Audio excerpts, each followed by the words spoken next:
وأشهد أن لا إله إلا الله وحده لا شريك له وأشهد أن سيدنا وسندنا ونبينا ومولانا محمدا عبده ورسوله صلى الله تعالى عليه وعلى آله وأصحابه وبارك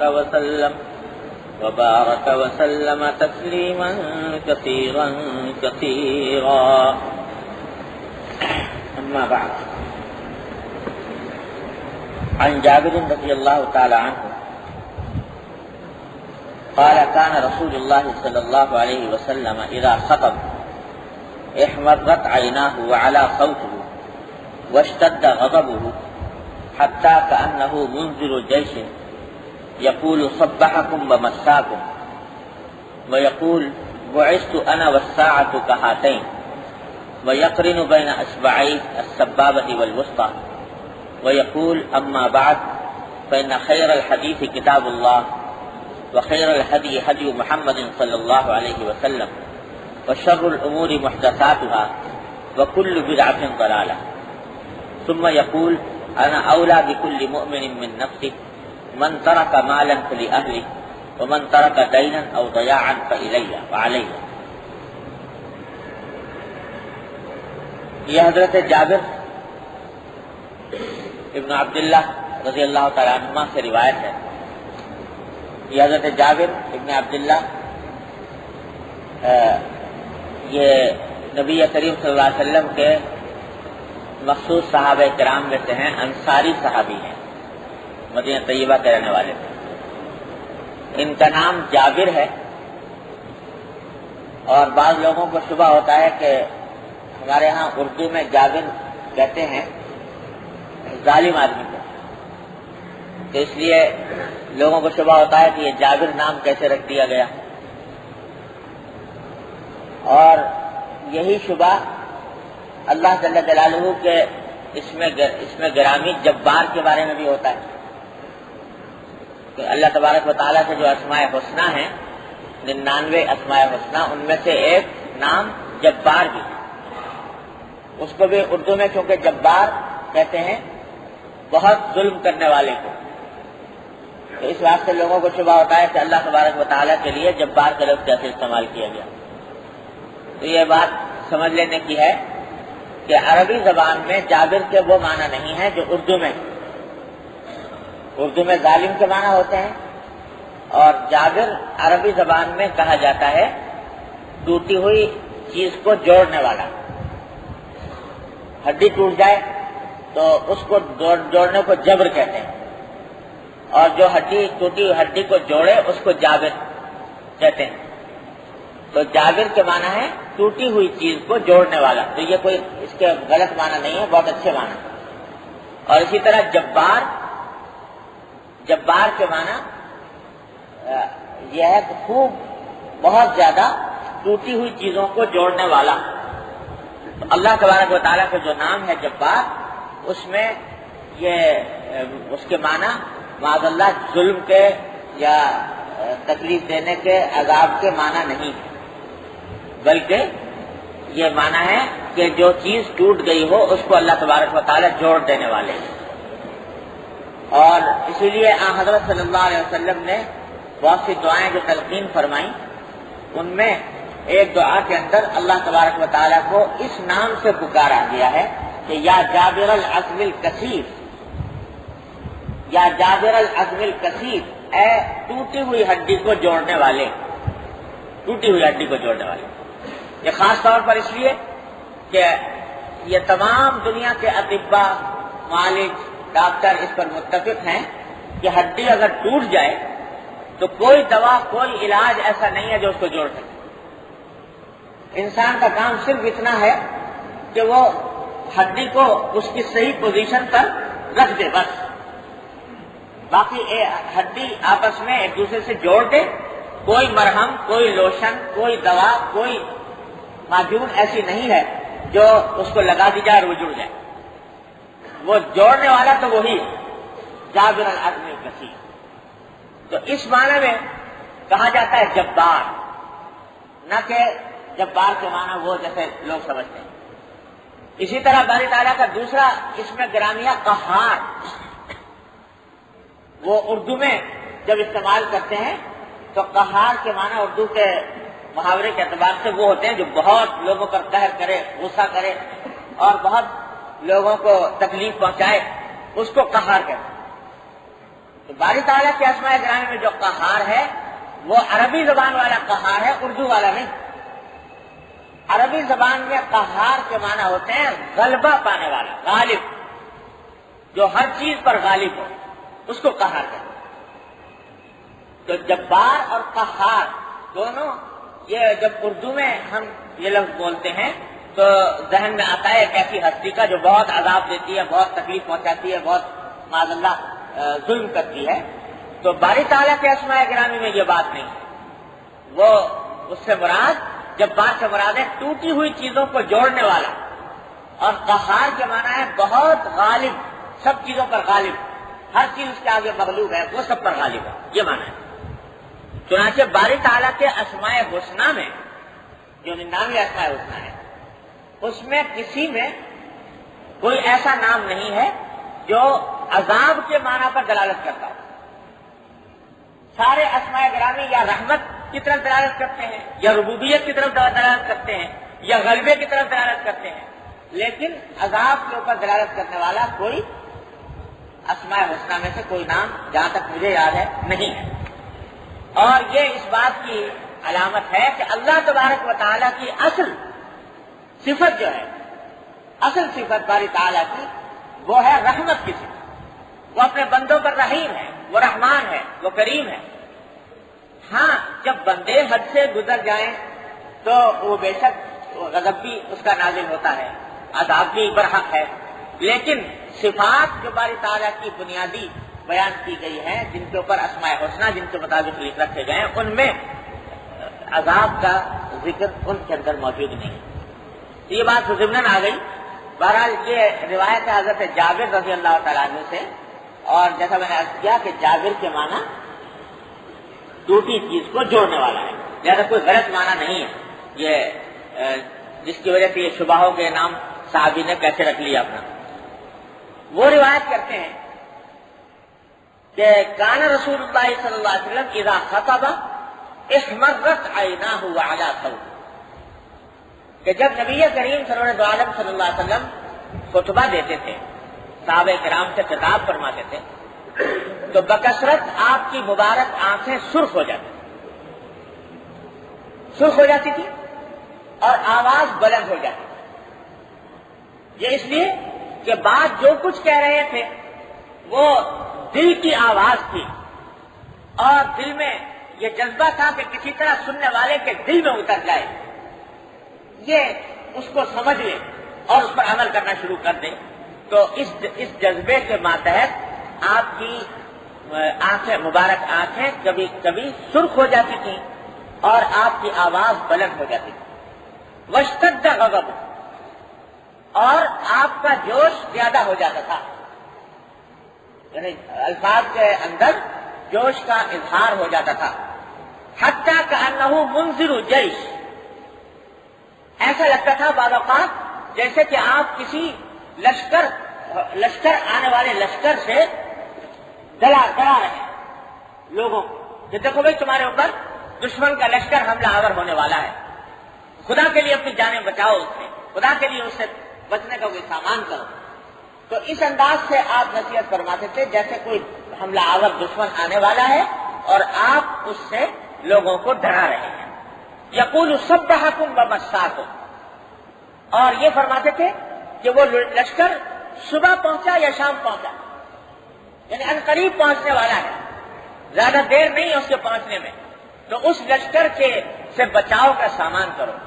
اور مراد ہے اس دشمن کے لشکر سے مراد ہے قیامت کا دن اور حساب و کتاب، اللہ تبارک و تعالیٰ کے سامنے جواب دہی، اور اس جواب دہی کے نتیجے میں اللہ بچائے عذاب جہنم. اس سے ڈراتے تھے کہ دیکھو وہ کچھ زیادہ دور کی بات نہیں ہے، صبح شام کسی وقت بھی آ سکتا ہے، اس سے ڈرنے کی کوشش کرو، اس سے بچنے کی کوشش کرو. سب نے سنا ہے کہ جب سب سے پہلے سرکار دو عالم صلی اللہ علیہ وسلم نے اپنے قوم کو دعوت دی دین کی، تو صفا کی پہاڑی پر چڑھ کر جتنے خاندان تھے ان سب کا نام لے لے کر پکارا، ان کو جمع کیا اور جمع کر کے پوچھا کہ یہ بتاؤ کہ اگر میں تم سے یہ کہوں کہ اس پہاڑ کے پیچھے ایک لشکر چھپا بیٹھا ہے اور وہ تمہارے اوپر حملہ کرنا چاہتا ہے، تو بتاؤ کہ تم میری اس بات کی تصدیق کرو گے یا نہیں کرو گے؟ تو سب نے بیک آواز کہا کہ یا رسول اللہ ہم آپ کی اس بات کی تصدیق کریں گے، اس واسطے کہ آپ نے کبھی بھی اپنی عمر میں کوئی بات غلط نہیں کہی، جھوٹ نہیں بولا، آپ صادق اور امین کی حیثیت سے مشہور ہیں۔ اس کے بعد آپ نے فرمایا کہ میں تمہیں خبر دیتا ہوں، دشمن کی خبر نہیں دے رہا، ظاہری دشمن کی، لیکن خبر دے رہا ہوں کہ ایک بہت سخت عذاب اللہ تبارک و تعالیٰ کا تمہارا انتظار کر رہا ہے آخرت کے اندر۔ اس عذاب سے اگر بچنا چاہتے ہو تو اللہ تبارک و تعالیٰ کی وحدانیت پر ایمان لاؤ اور تبلیغ کرنا۔ تو یہ تصور سرکار دو عالم صلی اللہ علیہ وسلم کے خطبات میں بکثرت پایا جاتا ہے کہ میں تم کو ایک ایسے لشکر سے ڈرا رہا ہوں جو دشمن کے، جو تمہارے اوپر حملہ آور ہونے والا ہے۔ یہ تعبیر، یہ عنوان اہل عرب کے لیے بڑا مانوس تھا، کیونکہ عرب لوگ جیسے آپس میں ہر وقت لڑتے جھگڑتے رہتے تھے، ایک قبیلہ دوسرے قبیلے پر حملہ کر رہا ہے، دوسرا تیسرے پر حملہ کر رہا ہے، دن رات یہ سلسلہ رہتا۔ تو جو شخص آ کر ان کو بتا دے کہ فلاں دشمن تمہاری گھاٹ میں ہے اور تمہارے پر حملہ کرنے والا ہے، اس کی بات بڑا ہمدرد سمجھا جاتا ہے۔ تو حضرت صلی اللہ علیہ وسلم نے اس کی مثال دیتے ہوئے فرمایا کہ جیسے کہ کوئی شخص تم کو دشمن کے لشکر سے باخبر کرتا ہے، اس طرح میں تم کو باخبر کر رہا ہوں کہ ایک بہت بڑا عذاب تمہارا انتظار کر رہا ہے، اور وہ صبح پہنچا یا شام تک۔ اور پھر فرمایا کہ یہ بعثت انا والساعۃ کہاتین، کہ میں اور قیامت اس طرح بھیجے گئے ہیں، یعنی جیسے کہ شہادت کی انگلی اور بیچ کی انگلی دونوں اٹھا کر آپ نے فرمایا کہ جس طرح ان دو انگلیوں کے درمیان کوئی زیادہ فاصلہ نہیں، ملی ملی ہے، اسی طرح میں اور قیامت دونوں اس طرح بھیجے گئے کہ دونوں کے درمیان کچھ زیادہ فاصلہ نہیں ہے، بہت جلد آنے والی ہے قیامت۔ بلکہ جو پچھلی امتیں گزری ہیں ان کو جو انبیاء علیہ السلام قیامت سے ڈراتے تھے، تو قیامت کی ایک بہت بڑی علامت بیان کی جاتی تھی نبی کریم سرور دو عالم صلی اللہ علیہ وسلم کی بعثت۔ یہ قیامت کی علامت یہ ہے کہ آخر دور میں نبی کریم سرور دو عالم محمد مصطفیٰ صلی اللہ علیہ وسلم تشریف لانے والے، یہ بطور قیامت کی علامت کے بیان کیا جاتا ہے۔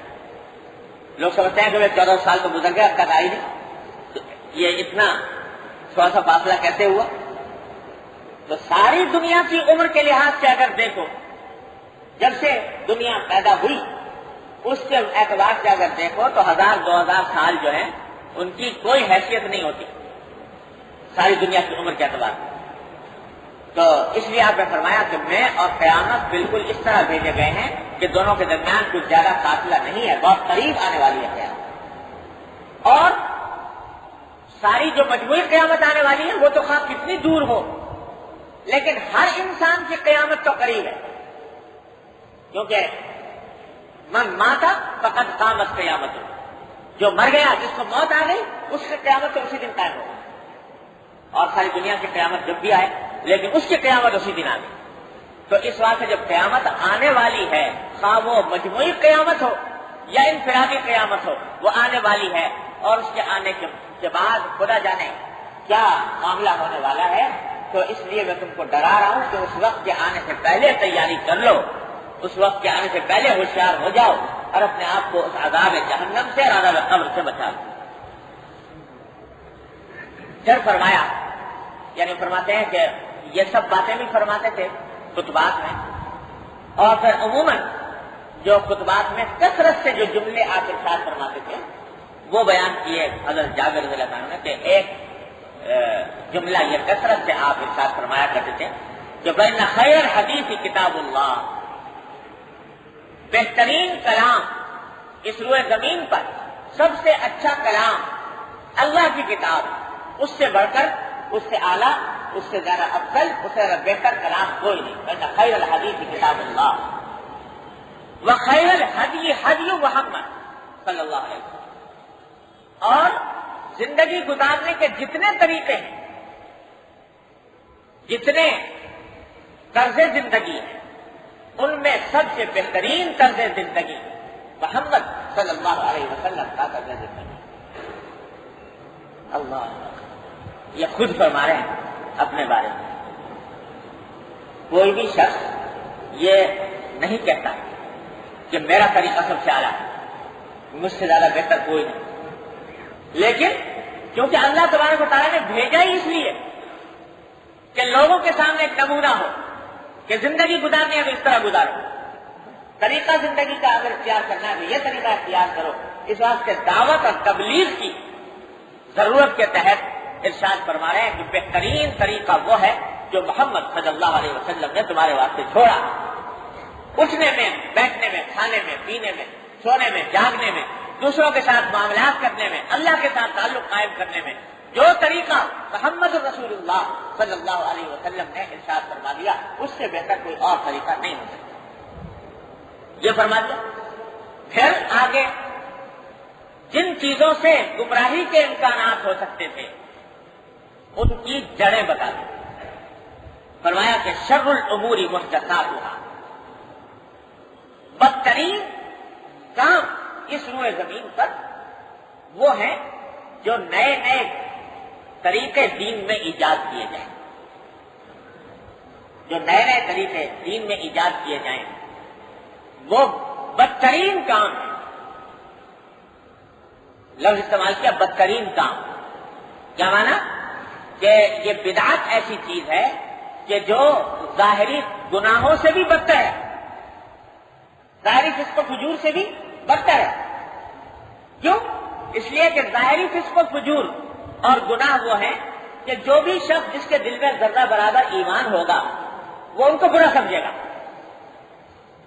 کوئی بھی اگر مسلمان ہو کسی برے کام میں مبتلا ہے، اللہ بچائے، شراب پیتا ہے، بدکاری کرتا ہے، جھوٹ بولتا ہے، غیبت کرتا ہے، تو لیکن پوچھو کہ بھئی یہ کام تمہارے خیال میں کیسے ہیں، تو جواب میں یہی کہے گا بھائی خیر برے، لیکن کیا کروں میں مبتلا ہو گیا، تو اس کو برا سمجھے گا۔ اور جب برا سمجھے گا تو کبھی نہ کبھی اللہ تعالیٰ اس کو توبہ کی توفیق بھی عطا کرے۔ لیکن بدعت وہ چیز جو دین میں نئی ایجاد کی گئی، وہ اس کی خاصیت یہ ہے کہ ہوتی ہے گناہ، لیکن کوئی شخص جو اس کام کو کر رہا ہوتا ہے اس کو برا نہیں سمجھتا، بتائیے بہت اچھا ہے، یہ تو اچھی بات ہے۔ کوئی اگر کہے کہ میں بری بات ہے تو بحث کرنے کو تیار، اس سے مناظرہ کرنے کو تیار، اس میں کیا خرابی ہے، اس میں کیا حرج ہے۔ تو جب گناہ کو گناہ سمجھتا ہی نہیں، برائی کو برائی سمجھتا ہی نہیں، تو اس کے نتیجے میں وہ گمراہی میں اور زیادہ پختہ ہوتا جاتا ہے، اور زیادہ پختہ ہو جاتا ہے، اور زیادہ پختہ ہوتا جاتا ہے، تو اس کے نتیجے میں یہ خرابی پیدا ہوتی ہے۔ اسے فرمایا شر الامور، شر الامور کے معنی سارے جتنے برے کام ہیں ان میں سب سے بدتر کام بدعت ہے، جو انسان دین میں نیا طریقہ ایجاد کر لے جو رسول اللہ صلی اللہ علیہ وسلم اور صحابہ کرام کے طریقے سے مختلف طریقے، اور اس کی وجہ بھی بتا دی کہ وہ کل بدعت ضلالہ، ہر بدعت گمراہی، ہر بدعت گمراہی۔ تو جو شخص کسی بدعت کے اندر مبتلا ہو وہ لازماً گمراہی کے اندر مبتلا ہے۔ یعنی ایک تو ہوتا ہے عملی کوتاہی، ایک شخص کسی عملی کوتاہی مبتلا ہے، غلطیاں ہو رہی ہیں، گناہ ہو رہے ہیں، قتل ہو رہے ہیں، اور ایک ہے اعتقادی گمراہی کہ غلط ناحق کو حق سمجھ رہا ہے۔ توحید-سنت.com اور گناہ کو ثواب سمجھ رہا ہے، کفر کو ایمان سمجھ رہا ہے۔ تو پہلی چیز کا مداوع تو آسان ہے کہ عملی کوتاہی ہے، کبھی نہ کبھی انشاءاللہ توبہ کر لے گا، معاف ہو جائے، لیکن جو شخص گناہ کو ثواب سمجھ رہا ہے اس کی ہدایت بہت مشکل ہے۔ تو اس لیے فرمایا کہ بدترین گناہ وہ بدعت کا گناہ ہے۔ اس لیے حضرات صحابہ کرام رضی اللہ تعالیٰ عنہ اجمعین بدعت سے اتنا بھاگتے تھے کہ کوئی حد نہیں تھا. پچھلے جمعہ میں بات عرض کی تھی کہ بدعت کی جو سب سے بڑی خرابی ہے وہ یہ ہے کہ آدمی خود دین کا موجد بن جاتا ہے. دین کا موجد کون؟ اللہ تبارک و تعالی. اس نے جو دین بنایا وہ ہے ہمارے لیے دین، وہ ہے ہمارے لیے قابل اتباع. لیکن بدعت کرنے والا وہ خود موجد بن جاتا ہے. جب میں بنا رہا ہوں یہ راستہ دین کا، تو وہ خود اب دعویٰ کرتا ہے گویا کہ دین میں جو کہوں وہ دین ہے. جو اللہ تعالیٰ کہہ رہے ہیں، جو اللہ کے رسول کہہ رہے ہیں صلی اللہ علیہ وسلم، صحابہ کرام نے جس پر عمل کیا اس سے آگے بڑھ کر میں دیندار ہوں، میں زیادہ چاہتا ہوں دین کو. یہ دعویٰ ہے. تو یہ اتباع نہیں ہے، اپنی خواہش نفس کی اتباع. چاہے دیکھنے میں کتنی اچھی بات معلوم. دیکھو یہ ہندو مذہب میں کتنے لوگ جو گنگا کے کنارے اللہ کو راضی کرنے کے لیے ایسی ریاضتیں ایسی محنتیں کرتے ہیں کہ جس کو دیکھ کر انسان حیران ہو جائے. کوئی آدمی کھڑا ہے تو ہاتھ اس نے بلند کیا ہوا ہے تو سارا سال تک اسی طرح کھڑا ہے، ہاتھ پیچھے ہی نہیں کرتا. کوئی آدمی ہے تو اس نے سانس کھینچا ہوا ہے، سانس نہیں لے رہا، گھنٹوں تک حب سے دم کر رہا ہے. کیوں کر رہا ہے؟ پوچھو کیوں کر رہا ہے؟ تو جواب یہ دے گا کہ اس لیے کر رہا ہوں تاکہ اللہ میرا راضی ہو جائے. اللہ کو چاہے وہ بھگوان کہے چاہے کچھ کہے، اس کو راضی کرنے کے لیے کرتا ہے. لیکن کوئی قیمت ہے اس عمل کی؟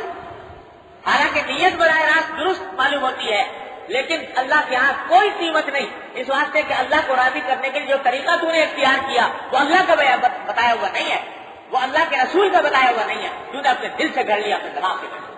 اس واسطے اللہ کے ہاں کوئی عمل اس کا مقبول.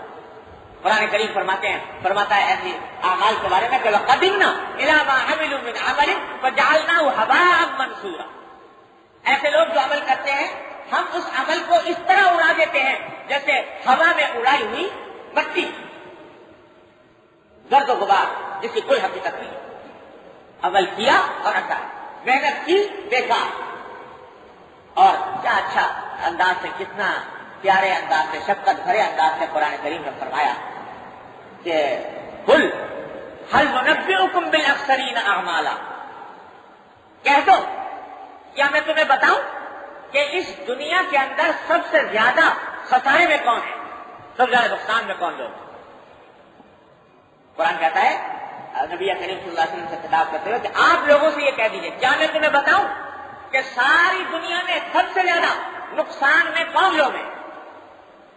اور پھر فرمایا کہ الذین ضل سعیہم فی الحیاۃ الدنیا وہم یحسبون انہم یحسنون صنعا. جب وہ لوگ ہیں کہ جن کا عمل اس دنیا کے اندر اکارت ہو گئے، محنت بہت کی، تکلیف بھی اٹھائی، وقت بھی خرچ کیا، پیسہ بھی لگایا، لیکن سب اکارت. وہ سارا کام اکارت ہو گیا. وہم یحسبون انہم یحسنون صنعا.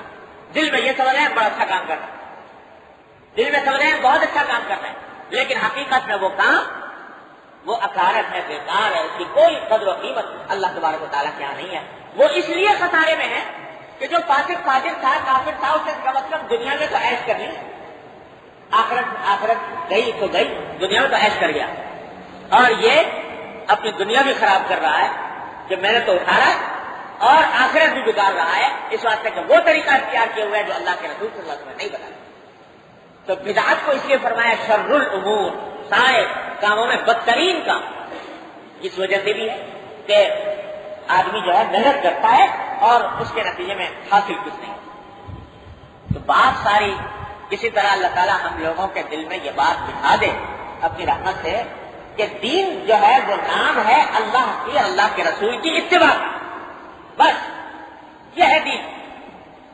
اپنی طرف سے کوئی بات بھرنے کا نام دین نہیں ہے. دو لفظ ہیں عربی زبان میں، ایک اتباع اور ایک ابتداء. اتباع کے معنی ہے پیروی کرنا اللہ اور اللہ کے رسول کے حکم، اور ابتداء کے معنی ہے اپنی طرف سے کوئی چیز ایجاد کر کے اس کے پیچھے پڑنا. جب صدیق اکبر رضی اللہ تعالیٰ عنہ خلیفہ بنے، پہلا جو خطبہ دیا اس میں یہ الفاظ استعمال فرمائے کہ انی متبع ولست بمبتدع. میں اللہ اور اللہ کے احکام کا متبع ہوں، مبتدع نہیں ہوں، کوئی نیا راستہ نیا طریقہ ایجاد کرنے والا نہیں ہوں۔ سارا جو قیمت ہے اللہ تبارک و تعالیٰ کے ہاں وہ اللہ کے حکم کے آگے سر جھکانے کی ہے، اللہ کے رسول کے حکم کے آگے سر جھکانے کی ہے۔ اپنی طرف سے جو بات کی جائے اس میں وہ وزن نہیں، اس میں وہ قدر و قیمت نہیں جو اللہ اور اللہ کے رسول کے بتائے ہوئے طریقے۔ ایک قصہ آپ نے سنا ہوگا، قصہ کیا واقعہ حدیث میں آتا ہے کہ حضرت صلی اللہ علیہ وسلم رات کے وقت میں کبھی کبھی گھر سے باہر نکل کر مختلف صحابہ کرام رضی اللہ تعالیٰ عنہ اجمعین کے حالات کو دیکھنے کے لیے نکلا کرتے تھے، کون کیا کر رہا۔ تہجد کا وقت سرکار دو عالم صلی اللہ علیہ وسلم اپنے گھر سے نکلے اور لوگوں کو دیکھنے کے لیے کہ کیسی نماز پڑھ رہے ہیں، نہیں پڑھ رہے ہیں، کس طرح پڑھ رہے ہیں۔ گزرے حضرت صدیق اکبر رضی اللہ تعالیٰ عنہ کے پاس سے تو دیکھا کہ صدیق اکبر رضی اللہ عنہ بڑے عاجزی کے ساتھ نہایت آہستہ آواز سے تلاوت کر رہے ہیں، تہجد بہت آہستہ۔ خیر گزر گئے، آگے جا کے دیکھا تو حضرت فاروق اعظم حضرت عمر رضی اللہ عنہ تہجد پڑھ رہے تھے، تو وہ جناب بڑے بلند آواز سے زور زور تلاوت کر رہے ہیں اور باہر تک آواز سنائی دے رہی ہے ان کی تلاوت۔ خیر دیکھ کے آپ تشریف لے آئے، صبح کو دونوں کو بلائے، صدیق اکبر رضی اللہ عنہ کو بھی اور فاروق اعظم۔ صدیق اکبر رضی اللہ عنہ سے آپ نے فرمایا کہ بھئی میں رات تمہارے پاس سے گزرا تھا، تم تلاوت کر رہے تھے، بہت ہی آہستہ آواز سے کر رہے تھے، تو کیوں اتنی آہستگی سے کر رہے تھے؟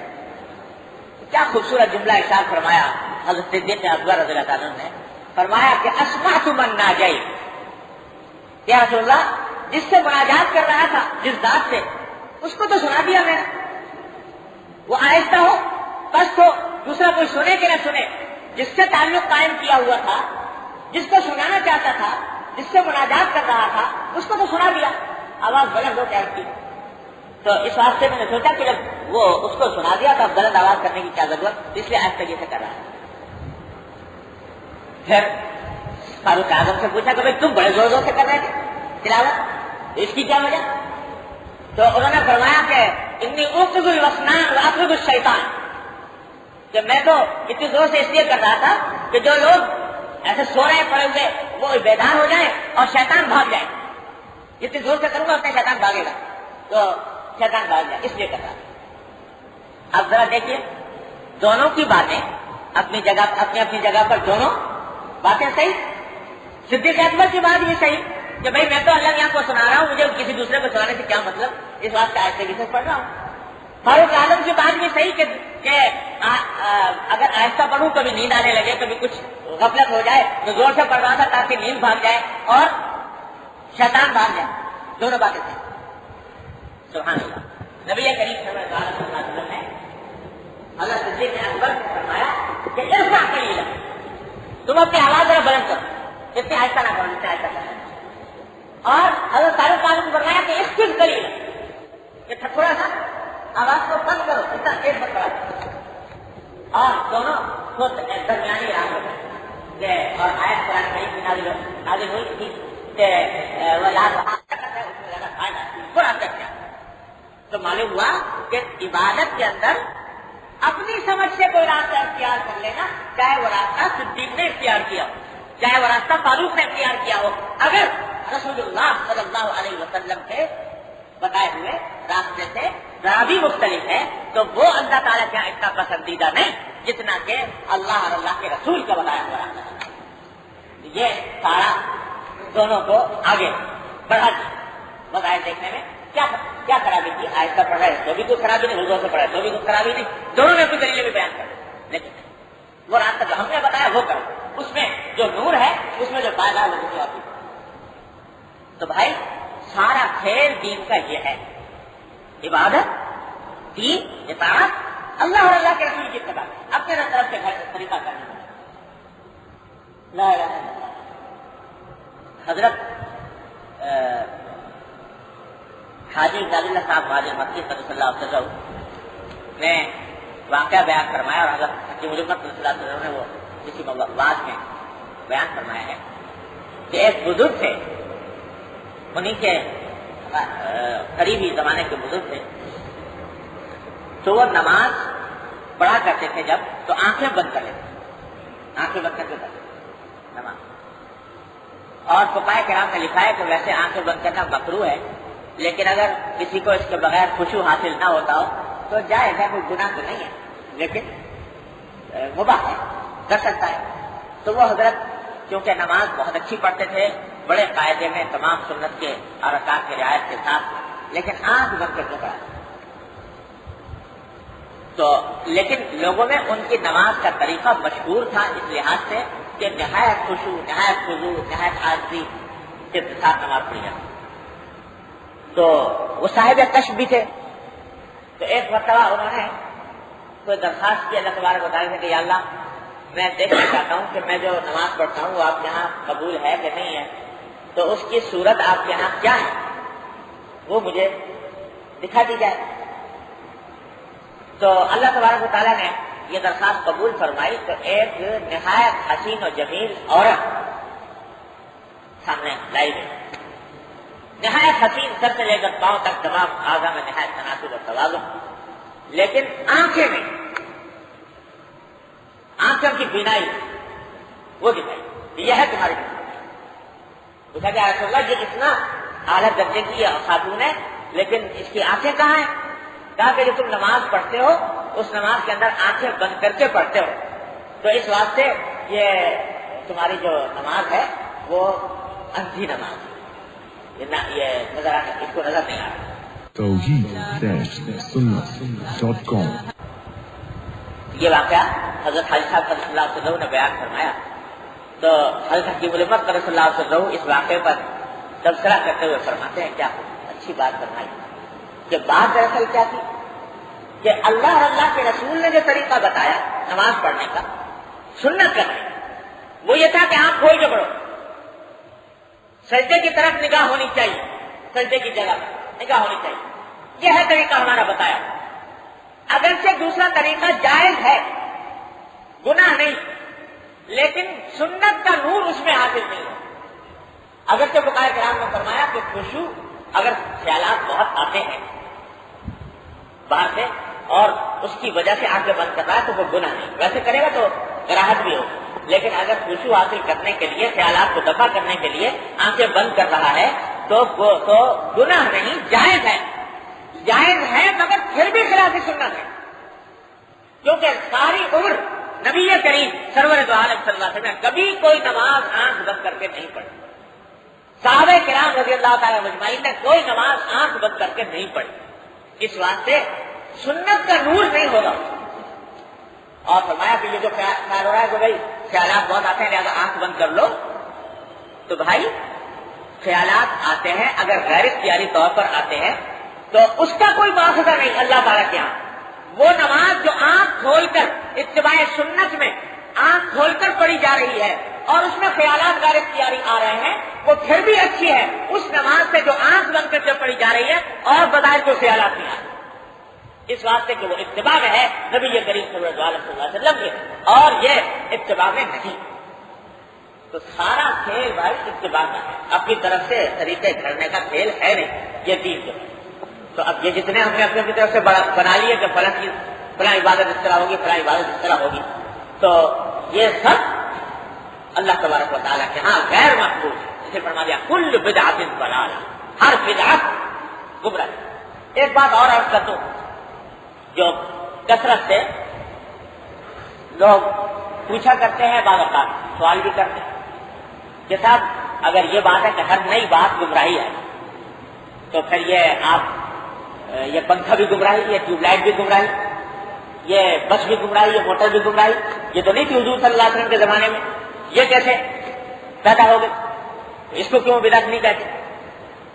تو خوب سمجھ لیجیے اللہ تبارک و تعالیٰ نے جو یہ بدعت کو ناجائز قرار دیا، حرام قرار دیا، برائی قرار دیا، یہ وہ بدعت ہے جو دین کے اندر کوئی نئی بات نکالی ہے، دین کا جز بنا دے، دین کا حصہ بنا دے کہ یہ دین کا حصہ ہے کہ صاحب اشارے ثواب اس طرح ہوگا جو ہم نے بتا دیا طریقہ، تیسرے دن ہوگا، تیجا ہوگا، 10واں ہوگا، 20واں ہوگا، چیلم ہوگا، یہ طریقہ جو ہم نے بتایا یہ ہوگا، جو یہ نہ کرے تو وہ مردود.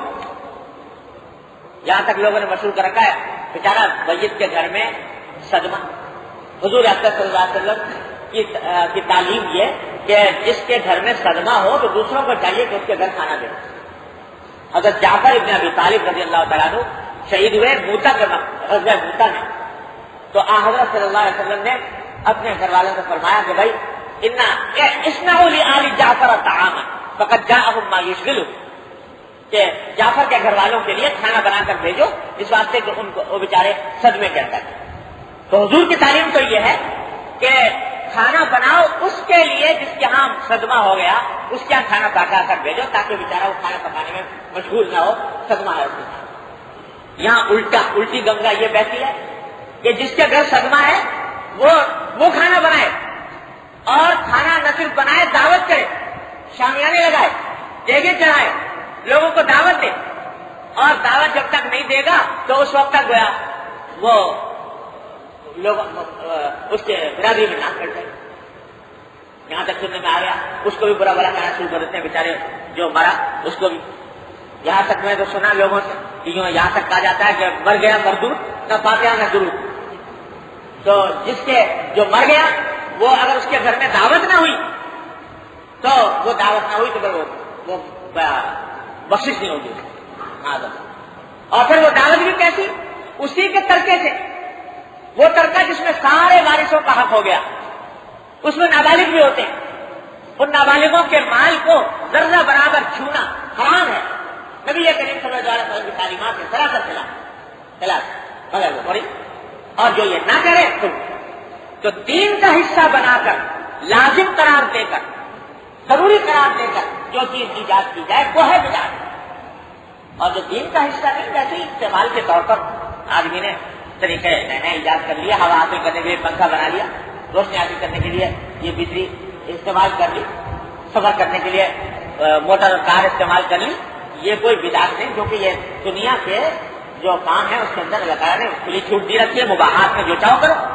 لیکن دین کا حصہ بنا کر، کسی غیر مستحب کو مستحب قرار دے کر، کسی غیر سنت کو سنت کہہ کر، کسی غیر واجب کو واجب کہہ کر جب کوئی چیز ایجاد کی جائے گی تو وہ ہوگی بدعت اور وہ حرام. حضرت صحابہ کرام اتنا پرہیز کرتے تھے بدعت سے کہ حضرت عبداللہ بن عمر رضی اللہ تعالیٰ، حضرت فاروق اعظم کے رضی اللہ تعالیٰ ایک مرتبہ ایک مسجد میں چلے گئے نماز پڑھنے کے لیے. تو وہاں اذان ہوئی. اذان کے بعد ابھی نماز نہیں ہوئی تھی کہ وہ جو مؤذن تھا اس نے دوبارہ آواز دے دی لوگوں کو جمع کرنے کے لیے، الصلاۃ جامعہ کہتے ہیں، نماز ہو رہی ہے آ جاؤ. اور اسی میں ایک مرتبہ سے حی علی الصلاۃ بھی کہہ دیا دوبارہ لوگوں کو بلانے کے لیے تاکہ جو نئے لوگ نہیں آئے ہیں وہ آ جائیں. یہ سنا تو عبداللہ بن عمر کے ساتھ جو ساتھی تھے ان سے کہا کہ اخرج بنا من عند هذا المبتدع، تمہیں مجھے نکالو اس مسجد سے، کیونکہ یہاں یہ شخص بدعت کر رہا ہے. کہ اذان جو ہو چکی، جو اللہ نے اللہ کے رسول نے فرض کی تھی اذان، جو طریقہ بتایا تھا وہ تو ایک ہی مرتبہ ہوتی ہے. دوبارہ اعلان کرنا یہ حضور کا طریقہ نہیں ہے. یہ طریقہ جو اختیار کرتا ہے یہ بدعت ہے، مجھے نکالو اس مسجد سے، میں جا رہا ہوں. اتنا پرہیز کرتے تھے صحابہ کرام بدعت، اتنا ڈرتے تھے بدعت سے کہ جب صدیق اکبر رضی اللہ تعالیٰ عنہ کے زمانے میں قرآن کریم جمع ہونا شروع کا خیال آیا. قرآن کریم پہلے ایک کتابی شکل میں نہیں تھا. حضور اکرم صلی اللہ علیہ وسلم کے زمانے میں جب آیتیں نازل ہوتی تھی تو آپ صحابہ کرام کو بلا کر لکھوا دیتے تھے. کبھی کوئی ہڈی کے اوپر لکھوا دیا، اس زمانے میں کاغذ کی تو اتنی فراوانی تھی نہیں، کبھی ہڈی پر لکھوا دیا، کبھی چمڑے پر لکھوا دیا، کبھی پتوں پر لکھوا دیا، کبھی کپڑے پر لکھوا دیا. اس طریقے سے مختلف آیتیں مختلف طریقوں سے اس طرح جمع تھی. لیکن کتابی شکل میں ایک کتاب بنا کر حضور اکرم صلی اللہ علیہ وسلم کے زمانے تک جمع نہیں تھی. بے شمار حفاظ تھے، یاد رکھنے والے تھے، اور ہر ایک کے پاس لکھی ہوئی بھی تھی، لیکن الگ الگ، کوئی ایک کتابی شکل میں جمع نہیں تھی. تو صدیق اکبر رضی اللہ تعالیٰ عنہ کے زمانے میں، حضرت صدیق اکبر کے زمانے میں جب بہت سے حفاظ جو شہید ہو گئے تو کسی نے حضرت صدیق اکبر کو مشورہ دیا کہ آپ یہ کریں کہ یہ قرآن کریم کے جو مختلف حصے ہیں ان کو ایک کتابی شکل میں جمع کرا کے ایک جگہ محفوظ کر دیں. ایسا نہ ہو کہ لوگ شہید ہو رہے ہیں تو ان کے ساتھ ساتھ خدا نہ کرے قرآن کریم بھی ختم نہ ہو. تو صدیق اکبر رضی اللہ تعالیٰ عنہ نے بات تو دل کو لگی، لیکن حضرت فاروق اعظم کو بلایا اور صحابہ کرام سے مشورہ کیا. تو پہلی بات جو کہی صحابہ کرام نے وہ یہ کہ اس بات کا ڈر ہے کہ کیا یہ کام جب حضور افضل صلی اللہ علیہ وسلم نے نہیں کیا تو ہم کریں کہ نہ کریں، کہ کہیں بدعت نہ ہو جائے. اتنا ڈر ہے بدعت سے کہ قرآن کریم کا جمع کرنا اس طرح جمع کرنا جو بالکل خیر ہی خیر ہے، جس میں کوئی برائی کا امکان نہیں، اس کے بارے میں بھی یہ خیال پیدا ہو رہا ہے کہ کہیں یہ بدعت نہ ہو جائے، کیونکہ حضور افضل صلی اللہ علیہ وسلم نے نہیں کیا.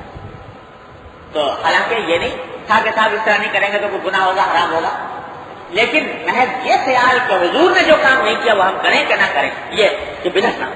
ہر چیز میں اس بات کا لحاظ. تو سرکار دو عالم صلی اللہ علیہ وسلم اس حدیث کے اندر جہاں یہ فرما رہے ہیں کہ میں تمہیں ڈرا رہا ہوں لشکر سے، کہ دشمن کے لشکر سے کہ صبح شام آیا جاتا ہے، تو وہاں ساتھ ساتھ آئندہ کی گمراہی کے راستوں سے بچانے کے لیے یہ جملہ ارشاد فرمایا کہ بدترین چیز محدثات ہیں، وہ چیزیں کہ جو انسانوں نے اپنی طرف سے گھڑ لی ہیں، دین کا حصہ بنا دیا ہے. اللہ اور اللہ کے رسول صلی اللہ علیہ وسلم نے وہ طریقہ نہیں بتایا، اس سے پرہیز کرو، اس سے بچو، ورنہ یہ گمراہی میں تمہیں لے جائے گی. وَكُلُّ بِدْعَةٍ ضَلَالَةٍ. اور پھر اگلا جملہ ارشاد فرمایا انا اولا بكل مؤمن من نفسه. میں ہر مومن سے اس کی جان سے زیادہ قریب ہوں، ہر مومن سے اس کی جان سے زیادہ قریب ہوں. یعنی انسان خود اپنی جان کا اتنا خیر خواہ نہیں ہو سکتا جتنا میں تمہارا کرتا ہوں. جیسے باپ اپنے بچے پر شفقت کرتا ہے کہ اپنے اوپر مشقت جھیل لے گا، محنت اٹھا لے گا، اولاد کی تکلیف برداشت نہیں کر سکتا، اولاد کی تکلیف سے بچانے کی ہر قیمت پر فکر کرے گا. تو فرمایا کہ میں تمہارے ہر شخص کے لیے تمہاری جان کا زیادہ خیر خواہ ہوں، خود اس کے اپنے نفس کے مقابلے. تو جو کچھ کہہ رہا ہوں تم سے وہ خود کوئی اپنے مفاد کے خاطر نہیں کہہ رہا، بلکہ تمہارے فائدے کے لیے کہہ رہا ہوں. میں دیکھ رہا ہوں کہ کہیں یہ قوم گمراہی میں مبتلا ہو کر اپنے آپ کو جہنم کا مستحق نہ بنائے. تو میں سب سے زیادہ قریب ہوں تم میں سے ہر شخص، ہر مومن کے لیے اپنی جان سے. من ترک مالا فلأہلہ. اب ہمارے دنیا کے اندر تو آخرت میں تو ہوں تمہارا خیر تھا، دنیا کے اندر بھی یہ معاملہ ہے کہ اگر کوئی شخص کچھ مال چھوڑ کر گیا ہے، ترکہ چھوڑ کر گیا میراث، تو وہ میراث اس کے گھر والوں کی، گھر والے لے لیں اس کی میراث آپس میں شریعت کے مطابق تقسیم کر رہے ہیں. لیکن من ترک دینا او بیعا فالی وعلی. اور اگر کوئی شخص قرضہ چھوڑ گیا اپنے اوپر اور قرضہ ادا، اس کے قرضہ اتنا ہے نہیں کہ قرضہ دے سکے، یا ایسی اولاد چھوڑ گیا جس کی کفالت کرنے والا کوئی نہیں، تو وہ قرضے میرے پاس لے آؤ اور وہ اولاد میرے پاس لے آؤ، میں کفالت کروں گا زندگی بھر. تو یہ فرمایا کہ جو چھوڑ کے جائے مال وہ اس کے ورثہ میں تقسیم کر دو. جو دین چھوڑ کر جائے قرضہ، یا کوئی اہل عیال ایسے چھوڑ کر جائے جن کی کفالت کا سامان نہ ہو، تو میں ان کا کفیل ہوں، میرے پاس ہوگا. یہ جملہ ساتھ ساتھ جو کچھ تمہیں کہہ رہا ہوں وہ خیر خواہی سے کہہ رہا ہوں. تم سے کوئی مطالبہ نہیں ہے میرا، کوئی پیسے کا، کوئی اجر کا، کسی اجرت کا. بس یہ ہے کہ تمہاری خیر خواہی چاہتا ہوں. جیسا کسی حدیث میں گزرا تھا کہ میں تمہاری کمرے پکڑ پکڑ کر تمہیں جہنم سے روکنا چاہتا ہوں. تم گرے جا رہے ہو جہنم میں، اور میں تمہاری کمر پکڑ پکڑ کر کھینچ رہا ہوں کہ خدا کے لیے ان گناہوں سے بچ جاؤ، خدا کے لیے ان بدعتوں سے بچ جاؤ، تو تاکہ تم اس عذاب جہنم سے نجات پاؤ. اس لیے کرنا. یہ باتیں تھی نبی کریم صلی اللہ علیہ وسلم کی جنہوں نے صحابہ کرام رضی اللہ تعالیٰ عنہم کی زندگیوں میں انقلاب برپا کی، جنہوں نے ایسی تبدیلیاں لے کر آئے. اللہ اکبر کہ ایک ایک صحابی کہاں سے کہاں پہنچ گئے کہ بات دل سے نکلتی تھی، دل پر اثر کرتی تھی. تو ایک ایک جملہ سرکار دو عالم صلی اللہ علیہ وسلم کا لوگوں کی زندگیاں بدل گئی. آج ہم گھنٹوں تقریر کرتے ہیں، گھنٹوں باتیں کرتے ہیں دین کی، لیکن دس سے بس نہیں ہوتا. اس لیے کہ جو بات کر رہے ہیں، کہنے والا خود اس کے اوپر کار بن دے مساوقات، اور دل میں وہ جذبہ نہیں، دل میں وہ درد نہیں، تو سرکار دو عالم صلی اللہ علیہ وسلم کی ان باتوں سے حضرات صحابہ کرام رضی اللہ عنہم کی زندگیوں میں انقلاب برپا ہوا۔ آج بھی جتنا اثر براہ راست کتاب اللہ کے کلمات میں اور براہ راست نبی کریم صلی اللہ علیہ وسلم کے کلمات میں ہے، کتنی لچھدار تقریریں کر لو اس سے وہ فائدہ حاصل نہیں ہوتا کہ حضور صلی اللہ علیہ وسلم کا ایک کلمہ سن کر دل پر اثر کر جاتا ہے۔ اللہ تعالیٰ اپنی رحمت سے ہم لوگوں کو اس کی قدر کرنے کی توفیق عطا فرمائے۔ تو یہ حدیث حضرت جابر کی اسی مفہوم کی ہے کہ بتلانے چاہتے ہیں حدیث کے اندر کہ نبی کریم صلی اللہ علیہ وسلم جب خطبہ دیتے تھے تو آپ کے دل میں تمام سامعین کی خیر خواہی ہوتی تھی، ان کی بھلائی ہوتی تھی اور ان باتوں پر متنبع فرماتے تھے جو ان کی زندگی بھر کے لیے ان کو گمراہی سے بچانے کا راستہ ہوتا تھا۔ یہ اللہ تبارک و تعالیٰ ان حدیثوں کو صحیح طور پر سمجھنے کی اور ان پر ٹھیک ٹھیک عمل کرنے کی توفیق عطا فرمائے، ان کی قدر پہچاننے کی توفیق عطا فرمائے۔ وآخر دعوانا الحمدللہ رب العالمین۔ دعا فرمائے۔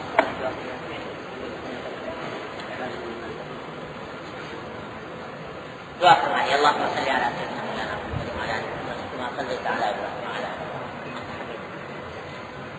ربنا ظلمنا انفسنا وان لم تغفر لنا وترحمنا لنكونن من الخاسرين۔ ربنا ظلمنا انفسنا وان لم تغفر لنا وترحمنا لنكونن من الخاسرين۔ ربنا آتنا في الدنيا حسنة وفي الآخرة حسنة وقنا عذاب النار۔ یا ارحم الراحمین اپنے فضل و کرم سے رحمت سے ہمارے تمام گناہوں کو معاف کر۔ یا اللہ ہمارے اعمال و اخلاق کی اصلاح۔ یا اللہ ہمیں سیدھے راستے پر چلنے کی توفیق عطا فرما۔ یا اللہ ہر طرح کی گمراہیوں سے ہماری حفاظت فرما۔ یا اللہ ہمیں ہمارے گھر والوں متعلقین احباب کی ہر طرح کے گناہوں سے، فسق و فجور سے، بدعتوں سے، گمراہیوں سے حفاظت فرما۔ یا اللہ جن جن غلط کاموں میں ہم مبتلا ہیں برحمت سے ان سے بچنے کی توفیق عطا فرما۔ یا اللہ ان کے بچنے کی ہمت عطا فرما۔ یا اللہ ہم بے ہمت ہے ہمت عطا فرما، بے حوصلہ ہے حوصلہ عطا فرما۔ یا اللہ اپنی رحمت سے اپنے فضل و کرم سے اس معصیتوں کے سیلاب میں، یا اللہ بدعتوں کے سیلاب میں، گمراہیوں کے سیلاب میں اپنی طرف سے خاص ہدایت عطا فرما۔ یا اللہ عملی ہدایت بھی عطا فرما، علمی ہدایت بھی عطا فرما۔ یا ارحم الراحمین اپنی رحمت سے ہمیں دین کی سمجھ عطا فرما۔ یا اللہ دین کی صحیح سمجھ عطا فرما۔ یا اللہ اس پر عمل کی توفیق عطا فرما۔ یا اللہ اپنی رحمت سے اس پر استقامت عطا فرما۔ یا اللہ اپنی رحمت سے اپنے فضل و کرم سے تمام حاضرین اور حاضرات کو ان کے تمام جائز مقاصد میں کامیابی عطا فرما۔ یا اللہ سب کی مشکلات کو دور فرما۔ یا اللہ ہمارے متعلقین احباب میں جو لوگ ایمان ہے انہیں شفاء کامل و عاجل عطا فرما۔ یا اللہ جو تنگست ہے ان کی تنگستی کو دور فرما۔ یا اللہ جو پریشان حال ہے ان کی پریشانی کو رفع فرما۔ یا ارحم الراحمین تمام عالم اسلام کے مسلمانوں کی مشکلات کو آسان فرما۔ ایک صاحب نے درخواست کیا کہ ان کے بچے کا آپریشن ہوا ہے، ان کے لیے بھی دعا فرمائیے کہ اللہ تعالیٰ اس کو صحت کاملہ عاجلہ مستمر عطا فرما۔ یا اللہ اس کی اپنی رحمت سے اس کے آپریشن کو کامیاب فرما، ان کو صحت کاملہ عاجلہ مستمر عطا فرما۔ اللهم انا نسألك من خير ما سألك من عبدك ونبيك محمد صلى الله عليه وسلم، ونعوذ بك من شر ما استعاذك من عبدك ونبيك محمد صلى الله عليه وسلم۔ ربنا تقبل منا انك انت السميع العليم وتب علينا انك انت التواب الرحيم، وصلى الله تعالى على خير خلقه محمد وآله وصحبه اجمعين، آمين برحمتك يا رب۔